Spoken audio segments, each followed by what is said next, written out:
அப்பா இல்லை, அம்மா இல்லை, நம்மளுடைய கூட பிறந்த தாத்தா பாட்டி இல்லை, அந்த உறவு இல்லாத உறவுக்காக. ஏன் என்றால் இந்த 16வது நாள் வழி அனுப்புகிறோம். 15வது நாள் காரியம். 15வது நட்சத்திரம் ஏன் காரியம்னு வச்சாங்க? அதுதான் ராகு. 15வது நட்சத்திரம் சுவாதி நட்சத்திரம்.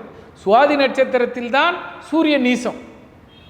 அப்போ சூரியன்னா யாரு? நம்மளுடைய புகழ், கிரகண தோஷத்தில். அதனால தான் அதுக்கு கர்மன் வைக்கிறோம். 16வது நாள் ஏன் அதை வழி அனுப்புதல் விடுதலைன்னு கொடுக்குறோம்னா, விசாகம் என்பது காலத்தை, கால ஞானத்தை உணர்ந்த நட்சத்திரம். அதுவும் குறிப்பாக 4வது பாதம் என்பது மோட்சத்துக்கு செல்கிறது. அதனால தான் 16வது நாள் மோட்ச தீபம் ஏற்றுகிறோம்.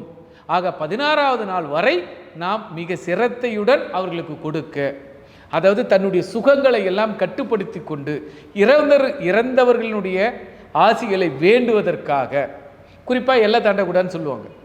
ஸோ இப்போ எல்லை தாண்டுதல், இப்போ நம்ம வீட்டில் பாருங்கள், ஒரு அசுப வீட்டில் எடுத்த பிறகு அங்கே 16 நாள் சிரார்த்தம் கொடுத்து அவருக்கு மோட்ச தீபம் ஏற்றினால் மட்டும் நமக்கு சிறப்பு.